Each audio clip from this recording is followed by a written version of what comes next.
Surgiram grandes líderes africanos que marcaram a história com as suas ideologias e os seus movimentos. Hoje, vamos conhecer alguns deles. Eu acho que a maior herança que Nkrumah deixou para nós foi o orgulho em nós mesmos, como africanos. O que ele chama de personalidade africana. Que você deveria ter orgulho de ser africano e que os africanos são capazes de fazer coisas para eles mesmos. O primeiro presidente senegalês foi um poeta.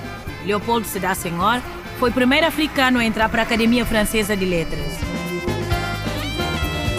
O homem deve pensar pela sua cabeça e deve poder andar pelos seus próprios pés. Eu repito, ele antecipou os discursos de hoje, modernos, que falam em sociedade do conhecimento. Conhecimento como força produtiva essencial.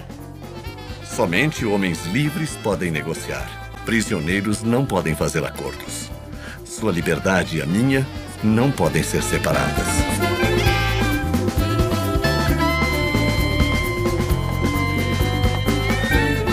A frase de Nelson Mandela resume um pouco da realidade africana das últimas décadas.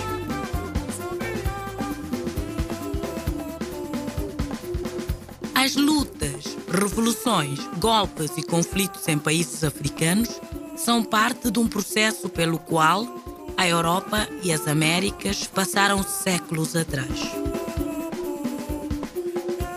O Nova África está começando.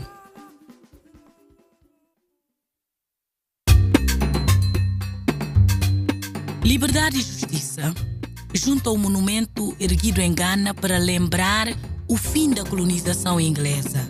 Está o busto do idealizador e líder do movimento de independência ganense, Kwame Nkrumah.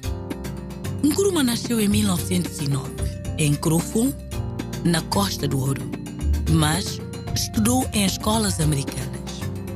Em 1942, fez mestrado em Educação na Universidade da Pensilvânia. Motivado pela ideia do panafricanismo, Nkrumah organizou em Manchester, em 1945, um congresso panafricano. Ele lia muito. Ele constatou que o continente africano é feito de pequenas nações. Gana, por exemplo, tem 20 milhões de pessoas. Então, como uma nação com tão poucas pessoas pode se defender? Nkrumah pensou, se nós nos unirmos, nós podemos falar com uma só voz. E seremos fortes dentro das Nações Unidas. Nós podemos ter um exército. Então, se houver um problema, a África vai estar pronta para enfrentá-lo. Ele conhecia os Estados Unidos. E ele disse, olha, é possível. E você não precisa, logo no início, ter todos os países africanos no mesmo nível dos americanos. Em 1947, Nkrumah regressou à Costa do Ouro e foi convidado para assumir o posto do secretário-geral da Convenção da Costa do Ouro Unida, organização política que buscava a independência. O governo suspeitou que a organização estava por trás de protestos que explodiram pelo país e prendeu Nkrumah e outros líderes partidários. Depois de sua prisão pelo governo colonial, Nkrumah emergiu como o líder do movimento juvenil. A sobrinha dele, Sarah Chimboa, era muito pequena quando o conheceu, mas lembra bem da prisão do líder ganense. Nkrumah, como pessoa, era um tipo bem quieto. Ele brincava muito com a gente, mas naquela época, ele era apenas um tio para nós. Nós o chamávamos tio, tio. Mas não me pergunte se eu sabia quem ele era na época. Eu conhecia sua mãe, eu conhecia muita gente, mas eu não sabia quem era parente de quem. Eu só o conhecia como meu tio. E então, depois de um tempo, eu lembro que ele foi chamado para ir a Accra. E de lá, ele foi para a prisão. De preso político a presidente do país, Nkrumah defendeu que a soberania era a chave para melhorar a condição dos países africanos. Finalmente, a África podia escrever a sua história. Em 1949, Nkrumah fundou o Convention People Party, o CPP, ou Partido da União Popular, iniciando a luta pela independência de Gana. Em 1957, conseguiu a independência do país dando-lhe o nome de República de Gana, a primeira nação africana a se libertar da colonização. Mas após a independência, a economia do país vai mal. Nkrumah sofre 2 tentativas de assassinato. Ele estabeleceu o ato de detenção preventiva, tornando possível que se prendessem acusados de traição sem o devido processo legal. O presidente tornava-se ditador.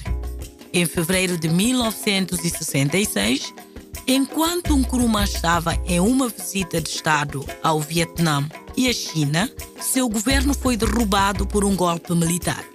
Nkrumah nunca mais voltou para Gana. Viveu no exílio na Guiné-Conakry.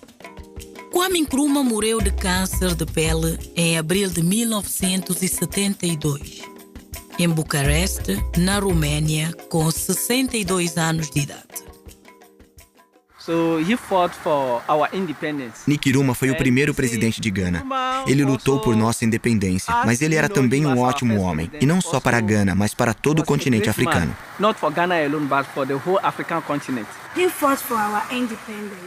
Ele lutou pela nossa independência.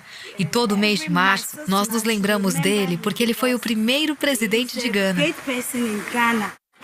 Eu acho que a maior herança que Nkrumah deixou para nós foi o orgulho em nós mesmos, como africanos. O que ele chama de personalidade africana.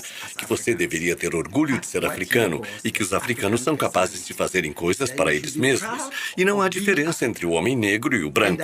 Tudo depende de sua consciência. Nkrumah deixou essa autoconfiança no povo negro para continuar indo para frente e não desistir. Na verdade, se você persiste no que você quer fazer, você não desiste.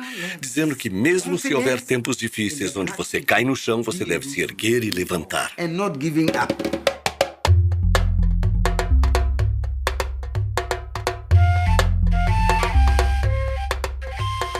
1957, quando Gana obteve a independência, apenas outros 7 países africanos haviam conquistado a autonomia.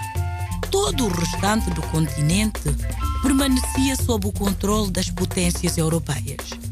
3 anos após Gana se libertar do colonialismo britânico, foi a vez da França perder uma das suas colônias na África. Um processo em que a participação de um intelectual tornou-se fundamental. O primeiro presidente senegalês foi um poeta. Léopold Sédar Senghor foi o primeiro africano a entrar para a Academia Francesa de Letras e um dos fundadores do movimento da consciência negra, La Negritude. A sua influência é inegável na afirmação, na política e na literatura africana. Senghor nasceu em 1906 na cidade costeira de Joal. O sobrenome do pai, Senghor, deriva da palavra portuguesa senhor. Em 1928, foi estudar em Paris, onde entrou para a Sorbonne, tornando-se o primeiro africano a completar uma licenciatura na Universidade Parisiense. Como escritor, desenvolveu a Negritude, movimento literário que exaltava a identidade negra, lamentando o impacto negativo que a cultura europeia teve junto às tradições africanas.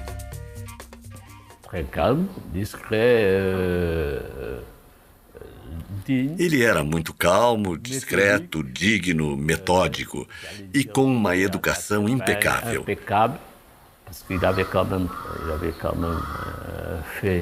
Ele fez seus estudos inicialmente no pequeno seminário de Nigazobil, depois no Colégio Seminário de Dakar.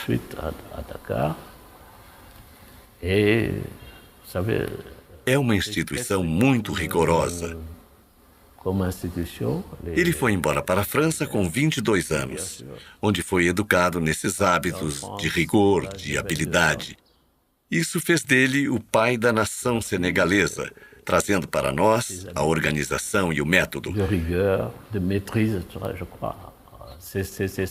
Durante seus estudos, primeiro com os religiosos, que são muito severos, e depois no Liceu Louis Le Grand, que é um liceu dos melhores estudantes de língua francesa que desejam depois chegar à Sorbonne. Durante a Segunda Guerra Mundial, ele esteve preso por 2 anos num campo de concentração nazista e só depois do fim da guerra é que os seus ensaios e poemas seriam publicados. Moussa Mbengue vende livros para as ruas de Dakar e tem entre os seus exemplares da poesia do Leopoldo Sédar Senghor, que gosta de declamar.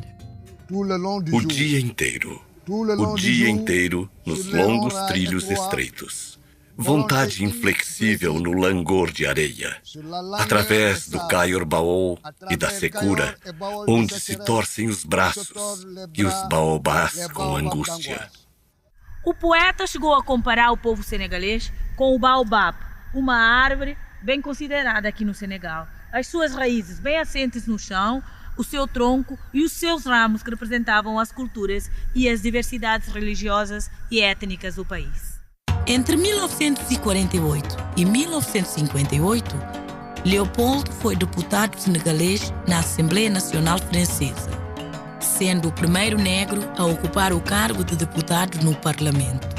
Quando o Senegal foi proclamado independente, em 1960, por conta de um apelo feito por Leopoldo ao então presidente da França, Charles de Gaulle, Senghor foi eleito por unanimidade presidente da nova república.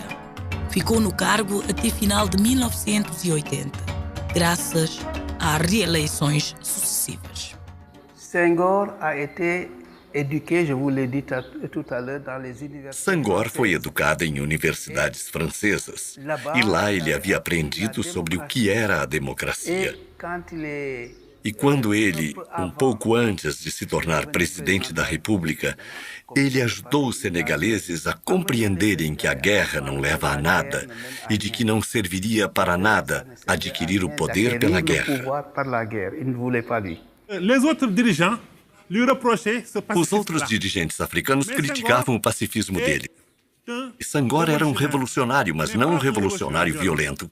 O que ele queria não era um combate com o colonizador. Ele queria uma espécie de vida comum, a comunhão com o outro. Ele teorizou isso com o que chamava de a civilização do universal. Ele sonhava que brancos, negros e amarelos pudessem se unir para criar a civilização do universal. Nela, todos os povos seriam atraídos não pela guerra, mas pela conversa, pelo diálogo.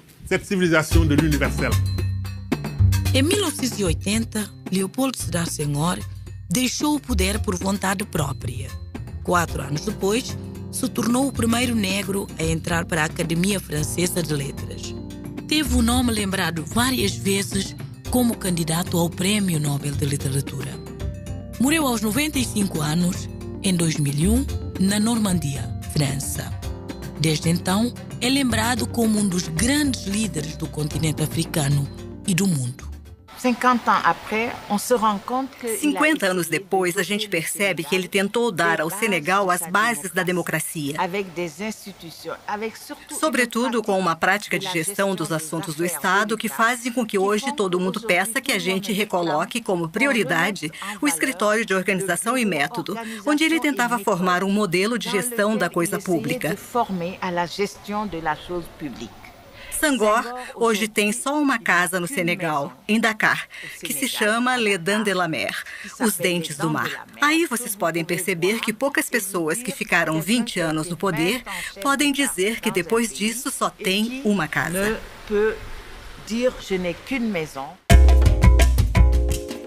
No próximo bloco, um herói de 2 países.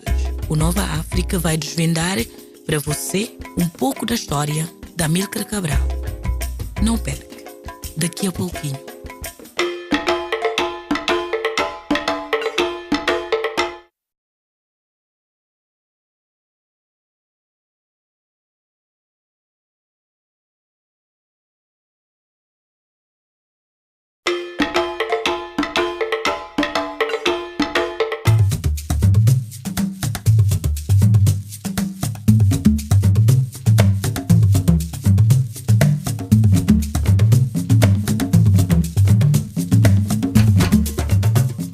Enquanto o Brasil vivia as suas primeiras décadas de ex-colônia, a África começava a ser explorada pelos europeus. Em 1885, durante a Conferência de Berlim, a África foi dividida, ou seja, repartida entre a França, a Inglaterra, o Portugal e outras grandes potências da época. O direito da independência só aconteceu entre as décadas de 50 e 70 do século XX. À frente da Revolução, alguns homens transformaram em porta-vozes do povo. A ousadia desses africanos entrou para a história. Amílcar Cabral é um desses líderes africanos. Ele tornou-se um herói em 2 países. Filho de pai nascido em Cabo Verde e de mãe natural da Guiné, Amílcar Cabral fundou em 1959 o PAIGC, Partido Africano para a Independência da Guiné e Cabo Verde. Mas as tentativas de negociar a independência fracassaram em 1963. Ele liderou a luta armada pela libertação dos 2 países do colonialismo português. O Amílcar Cabral foi um líder africano. Cabral é o pai da independência, Cabral é o pai de todos os cabo-verdianos, todos os africanos em si, pode-se dizer. Por causa dele que eu estou cá, vivo. O escritor e pesquisador Lourenço Gomes conviveu com Amílcar Cabral. O líder político também era agrônomo e conheceu a fundo a realidade e o sofrimento do povo na época da colonização. Em 52 acaba o curso, começa a desenvolver as suas atividades como agrônomo, é enviado à Guiné-Bissau, onde começa a ter contactos com a realidade guineense, a realidade que se vivia na Guiné num contexto de colonização. Em 1956 funda o PAIGC, com mais camaradas que lhe rodeavam. Em 60 fixa definitivamente residência na Guiné-Bissau e começa a desenhar o percurso que havia de ser a luta armada de libertação nacional. Amílcar Cabral tinha consciência que poderia vencer aquela guerra, mesmo nas condições que nós podemos ver hoje, que seriam condições de grande adversidade, mas que, felizmente, ele conseguiu ultrapassar. A viúva de Amílcar Cabral, Ana Maria Cabral, vive hoje em Cabo Verde. Ela participou da luta pela independência e lembra que, no início, o casal sonhava apenas com o afrouxamento do regime colonialista português. Houve uma altura em que houve em Bissau um massacre, conhecido pelo massacre de Pindiquiti, foi no dia 3 de agosto de 59, em que mataram vários trabalhadores do Porto, que se protestaram contra as más condições de trabalho, o salário, etc. E foram reprimidos pela polícia e os militares. A partir daí eles disseram não. Nós não podemos continuar com esse tipo de luta. Porque de um lado estão eles com armas, do outro lado estamos nós desarmados. Então a partir daí é que começaram a pensar na luta armada e resolveram sair da cidade e instalar-se, começar a luta no interior, no campo. Ele não era, entre aspas, um guerreiro, querendo contar cadáveres. Ele não media a vitória pelo número de cadáveres. Ele queria que os portugueses percebessem que não tinham solução. É aquilo que disse, que a história não estava com eles. Nos anos 60, Amílcar Cabral sonhava com uma África mais justa. Mas para ele, expulsar os colonizadores não bastava. Para que a África se libertasse do colonialismo, eram necessários investimentos em educação. 5 séculos de presença na Guiné, 100 anos de colonização, os portugueses só tinham formado 14 pessoas, 14. Apareceu pela primeira vez uma escola secundária na Guiné nos anos 50. Cabral já dizia, se a África tem crise, não é porque falta de chuva ou falta de matéria-prima, é uma crise de conhecimento. E já apontava que a solução para a África está na educação, está na formação. Eu repito, ele antecipou os discursos de hoje, modernos, que falam em sociedade do conhecimento. Conhecimento como força produtiva essencial. Amílcar Cabral não conseguiu ver os seus sonhos realizados. Em 1973, foi assassinado por membros do próprio partido que ajudaram a fundar. Eu posso até dizer que Cabral foi vítima desse pendor dessa linha muito humanista dele. Muitas pessoas depois que estiveram no assassinato de Amílcar Cabral foram pessoas que tiveram muitos problemas na luta. Cometeram crime, estavam presos. Mas Cabral sempre dizia, o homem pode ser recuperado. Então as pessoas que foram presas nessa altura, Cabral depois dizia, foram presos, sofreram um bocado na prisão, dava-lhes liberdade. E são essas pessoas depois que estiveram na conspiração para assassinar Cabral. Porque as pessoas diziam que Cabral tinha coração grande. Não reprimia tanto quanto era preciso nas condições de uma guerra muito violenta. O legado deixado por Amílcar Cabral extrapolou as fronteiras. Hoje, o revolucionário pensador, ativista e intelectual é símbolo dos povos de Cabo Verde e da Guiné-Bissau. Foi um guineense que teve a ideia e que nos transmitiu também essa ideia de que o homem deve pensar pela sua cabeça e deve poder andar pelos seus próprios pés. Cabral dizia que ninguém é insubstituível, mas há gente que faz falta. Dizia sempre que a luta armada exigia sacrifícios, mortes e outras coisas, mas que a luta para o desenvolvimento, para a construção do país era muito mais difícil. E daí que a capacidade da Amílcar, na minha opinião, fez falta, pelo menos nos primeiros passos pós-independência. O comandante Manuel dos Santos é um veterano da luta pela libertação da Guiné. Ele já foi ministro das Finanças do país e fala ao Nova África de Amílcar Cabral, do processo da independência dos países africanos e das relações com o Brasil. O Brasil está presente. Antes de ler essa de Queiroz, eu lia Jorge Amado. Há uma influência cultural enorme do Brasil aí. E eu penso também que o Brasil terá sofrido alguma influência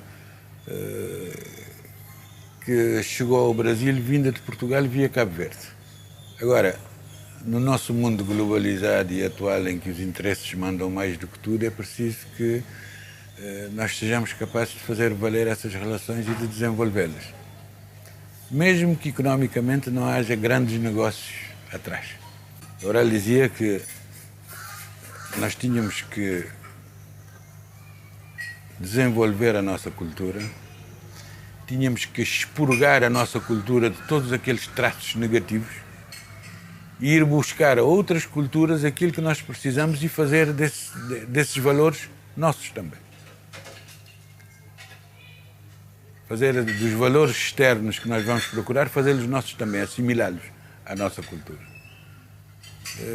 Cabral não era nenhum nacionalista estreito, antes pelo contrário, Cabral era um homem, um universalista.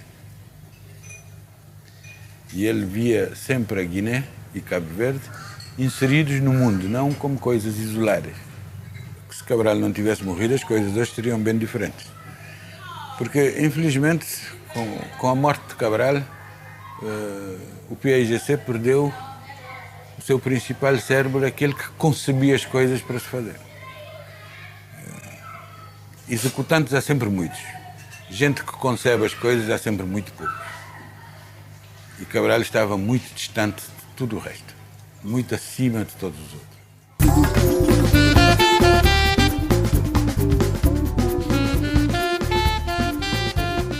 Na Guiné-Bissau, a produção de panos artesanais é uma tradição. Aqui, eles são chamados de panos de pente. O nome vem dessa parte do tear usado no país. As etnias Papéis e Majaco são as principais responsáveis pela produção e os panos podem ser encontrados em pequenas lojas como essa na capital Bissau. Bom dia, bom dia. Esse pano, o que é que fala deste pano? Eu gosto das cores, mas não sei do que é. O que é? Caranguejo? Esse é para casamento. Um pano para casamento? Como casamento, festa.